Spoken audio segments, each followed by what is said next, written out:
Myself, Sheikh Mohammad Muhid from ECE. Today, my topic is bipolar junction transistor construction, principle, and operation. Introduction to bipolar junction transistor. Bipolar junction transistors are three-layered semiconductor device used for amplification and switching. They consist of two p-n junctions formed by three regions called the emitter, base and collector. BJTs can operate in active cutoff and saturation mode, making them electronic components. BJT construction overview.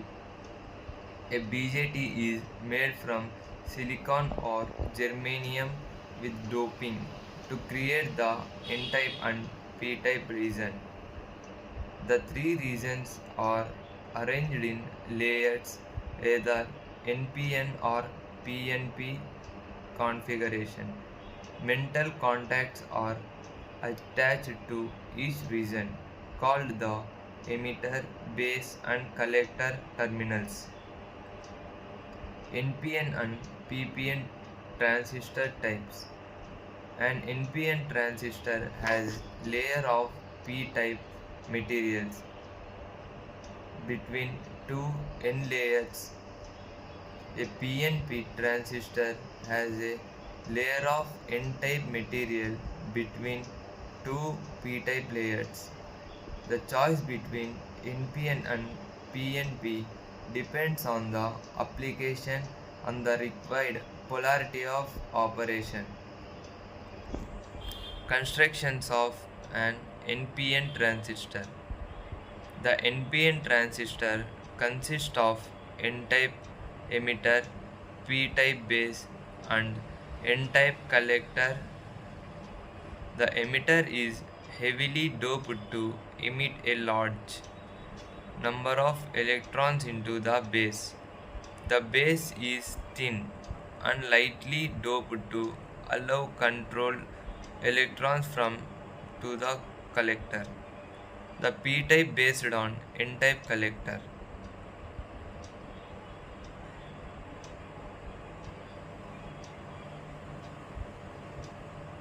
Constructions of a PNP transistor.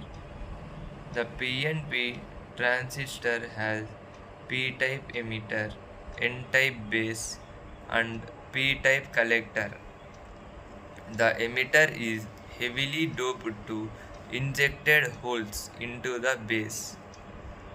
The base is thin and lightly doped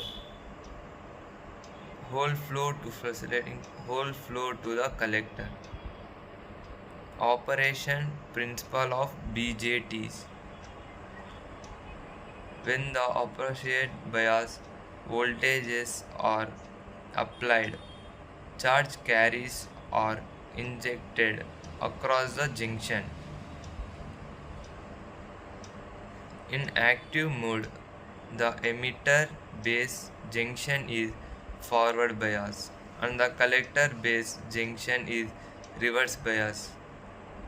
The small current at the base controls a large current flowing collector to emitter.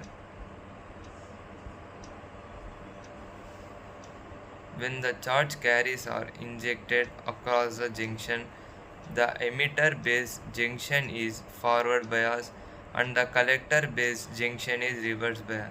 So the current flows the base control in layer from collector to emitter. Biasing conduction for active mode. The emitter base junction must be forward biased to allow charge carry injection. The collector bias junction is reverse biased to enable proper operation and amplification. Current biasing is essential for transistor to function as an amplifier. Current flow in NPN transistor. Electrons are injected from the emitter into the base. When recound due to the thin base, most electrons continue through the base into the collector, creating a large collector current. The base current is small and the control the large current Achieving current amplification. Application of BJT. BJTs are used in various applications such as amplified switch and signal modulation. Summary and conclusion. The bipolar junction transistor is fundamental semiconductor device with layered construction. Its operation relies on control charge carries, injection and biasing of PN junction. Mastery of BJT principle lever effective to desired electronic application. Thank you.